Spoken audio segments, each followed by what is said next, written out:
Hello everyone, what's up dear students? I hope that you were waiting for this particular video because as I promised you earlier that I'll be releasing 3 to 4 videos regarding n factor. So this is part 1 for n factor calculation and today I'm going to talk about the n factor of salts.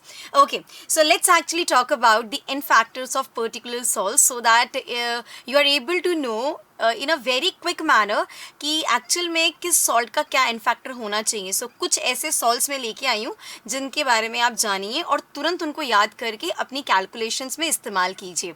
Let's move ahead but before that what you have to do is to hit the like button, subscribe the channel, share this particular session right away this particular very moment. और हाँ, comment section में comment करना भूलिएगा मत. इसके अलावा what you have to do is to join my Telegram group and the link of my Telegram channel is Rakhi Akash Byju's J. Rakhi Akash Byju's J. So इस Telegram channel को आप ज्वाइन कीजिए और अपनी जेई की प्रिपरेशन को मेरे साथ स्मूदर कीजिए. ठीक है, so let's actually move ahead and let's actually talk about the n factor calculation first of all for salt. So जब मैं बात करती हूँ एन फैक्टर ऑफ सॉल्ट के बारे में, एन फैक्टर ऑफ सॉल्ट के बारे में जब राखी मैम आपसे बात करेंगी तो मैं कुछ सॉल्ट्स लेके आई हूँ, ठीक है, जो इन अ वे कैलकुलेशन पर्सपेक्टिव से काफ़ी ज़्यादा इंपॉर्टेंट है. क्वेश्चन में आएगा तो ज़्यादा सोचना और विचारना नहीं है कि क्या करें क्या ना करें, सीधे डायरेक्ट इस एन फैक्टर को आप यूज़ कर सकते हैं. सो जैसे मैं बात करती हूँ NaCl के बारे में, तो इसका एन फैक्टर कितना है? इसका एन फैक्टर है NaCl का. अगर मैं एन फैक्टर के बारे में बात करूँ so n factor for the salt is equals to 1 for NaCl. Well, एक और चीज़ मैं बताना चाहूँगी स्ट्रेट अवे, ये कहना कि NaCl का एन फैक्टर 1 है, इससे पहले मैं कुछ एक छोटी सी बात बताना चाहती हूँ कि एन फैक्टर ऑफ सॉल्ट को अगर मैं डिफाइन करना चाहूँ तो मैं यहाँ पर एक चीज़ लिखूँगी कि टोटल पॉजिटिव और टोटल नेगेटिव चार्ज. मैं क्या लिखने वाली हूँ यहाँ पर? टोटल पॉजिटिव, ओके, और total negative charge. Total negative charge, I think you got my point. That means total negative और total positive charge on the salt basically. जैसे अगर मैं बात करती हूँ NaCl के बारे में, so Na पॉजिटिव है Cl नेगेटिव है. So कैटाइन पे कितना चार्ज है? +1. एनाइन पे कितना चार्ज है? -1. So ओवरऑल अगर देखा जाए तो इसका एन फैक्टर हम लिखेंगे 1 ओनली. ठीक है, इसीलिए NaCl का यहाँ एन फैक्टर मैंने यहाँ लिखा है 1. Total positive charge on the cation और total negative charge on the anion. That is what I really want to mean over here. Now let's talk about KCl. So what is the n factor of KCl? मुझे पता चल गया, आपने लिख दिया है comment में, it's 1. Talking about CaCl2. So CaCl2 n factor कितना होगा? देखिए, इसको हम अगर थोड़ा सा डिसोसिएशन मैनर में देखें, इसको अगर बहुत ही ब्यूटीफुल फैशन में डिसोसिएट करें, सो हमें यहाँ क्या मिलता है? It's Ca2 positive and twice of chloride ion. अब आप मुझे बताइए कि केटाइन पे टोटल चार्ज कितना है और एनाइन पे टोटल का चार्ज कितना है. नेगेटिव एंड पॉजिटिव साइन को एक बार हटा दीजिए तो आपको क्या दिखेगा? 2 दिखेगा. तो इसका जो एन फैक्टर है, अगर मैं CaCl2 के एन फैक्टर के बारे में बात करूँ so it is equals to 2. Simple, very simple. ऐसे ही अगर एल्यूमिनियम क्लोराइड के बारे में बात करें सो इसका एन फैक्टर कितना होगा? आई नो आपने लिख दिया है आंसर, इसका एन फैक्टर है 3. अगर मैं बात करती हूँ Al2SO4 थ्राइस के बारे में तो इसका कितना एन फैक्टर होगा? इसका एन फैक्टर होगा 6. Na2SO4 के बारे में बातचीत की जाए तो इसका एन फैक्टर होगा 2. ठीक है, और भी अगर बताऊँ मैं आप लोगों को, जैसे कि अगर मैं लेती हूँ KCl.MgCl2.6H2O, हाँ जी, ये एक सॉल्ट है, तो इसका इन फैक्टर कितना है? 3. अगर मैं बात करती हूँ K2SO4.Al2SO4 थ्राइस .24H2O, यार ये तो एलम हो गया ना, ये तो एलम का फॉर्मूला है, एलम सॉल्ट. यस, सो इसका इन फैक्टर कितना आप मेंशन करेंगे? 8 मेंशन करेंगे. ठीक है, तो यहाँ पर मैंने कुछ सॉल्ट्स के एन फैक्टर आपको बता दिए हैं और ये भी बताया है कि n factor of a salt हम कैसे कैलकुलेट करेंगे. Total positive charge on the cation या फिर total negative charge on the anion, इस बेसिस पे आप इसको यहाँ पर कैलकुलेशन करेंगे. ठीक है, अब एक छोटी सी बात और, अब मैं आपको बताने वाली हूँ n factor of oxidising and reducing agent.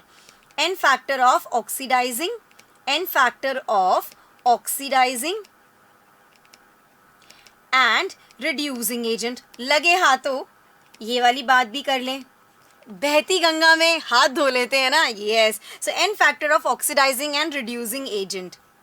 ठीक है, इसके बारे में भी चर्चा कर लेते हैं, ये भी काफी ज्यादा इंपॉर्टेंट है। क्लियर है? हाँ जी। सो क्या होता है n factor of oxidising and reducing agent? लिखिएगा, it is equals to change in oxidation number, change in oxidation number, it is equals to change in oxidation number, change in oxidation number, change in oxidation number per molecule, per molecule, change in oxidation number per molecule. Please remember this particular thing, it's very very absolutely very important. तो याद रखिएगा कि oxidizing agent plus reducing agent जो होता है वो हमें क्या देता है? वो हमें प्रोडक्ट देता है। मैम ये कोई कहने वाली बात है? ये तो हमें पता है, लेकिन अभी आप मेरी एक बात यहाँ पर जरूर सुनिएगा। जैसे अगर मैं बात करती हूँ, छोटा सा एग्जाम्पल लेती हूँ, KMnO4 के बारे में बात करते हैं, and it is getting transformed into Mn2 positive यहाँ पर। तो यहाँ KMnO4 में मैंगनीज का ऑक्सीडेशन स्टेट है +7 एंड मैंगनीज का प्रोडक्ट के अंदर ऑक्सीडेशन स्टेट है +2 बेसिकली। सो यहाँ चेंज कितने का आया? यहाँ चेंज कितने का आया? NF factor, I mean to से N फैक्टर कितना हो गया? यहाँ पर 5 हो गया। बात समझ में आ गई आपको? यस मैम, ये वाली बात तो हमें बहुत इजीली समझ में आ गई है। तो फिर टेंशन काहे का? ये बहुत छोटी सी बात मैंने आपको बताई थी। अब मैं आप लोगों को एक एग्जाम्पल दे रही हूँ एंड उस एग्जाम्पल को बहुत ध्यान से देखिएगा।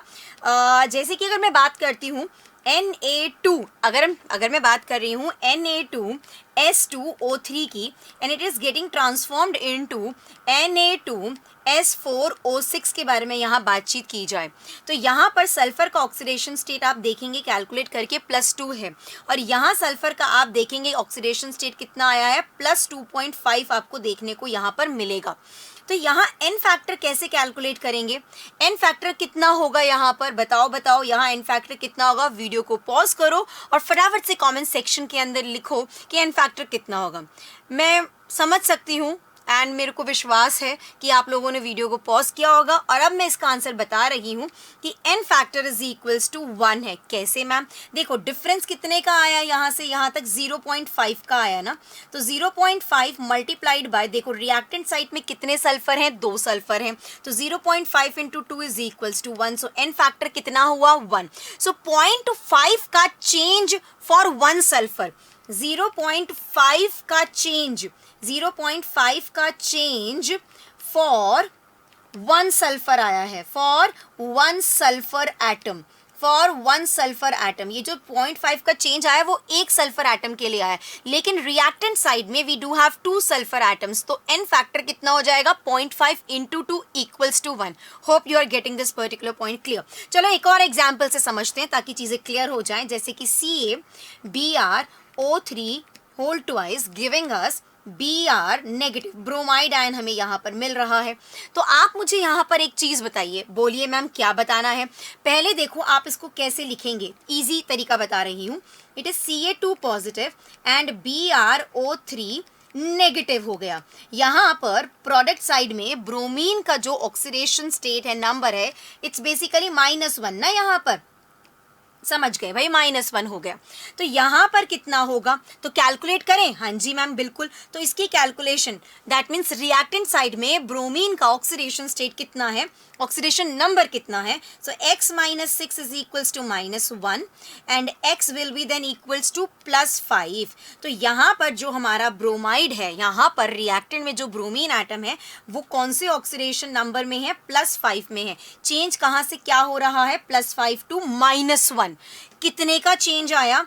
एन फैक्टर कितना होगा? यहाँ पर देखो एन फैक्टर कितना होगा, चेंज कितने का आया? यहाँ देखो चेंज आया 6 का, ठीक है, लेकिन रिएक्टेंट साइड में ब्रोमीन एटम्स कितने हैं? 2 हैं। सो इन अ वे वील से इट्स बेसिकली 12। एन फैक्टर कितना आ गया? 12 आ गया है। एन फैक्टर कितना आ गया? 12 आ गया है। Hope you got this particular point clear. तो अब आपके लिए होमवर्क क्वेश्चन मैं आपको दे रही हूँ, आपको मुझे बताना होगा कि अगर AlBrO3 whole thrice gives us Br2, तो आप मुझे एन फैक्टर बताएंगे इस पर्टिकुलर मॉलिक्यूल के बारे में, इस पर्टिकुलर कंपाउंड के बारे में आप मुझे एन फैक्टर बताएंगे कि इसका एन फैक्टर भैया कितना है। So this is your homework question. Hope you like this particular video regarding the n factor calculation. This was part 1। Very soon I am going to release part 2 also, so wait for part 2. Bye bye and take care.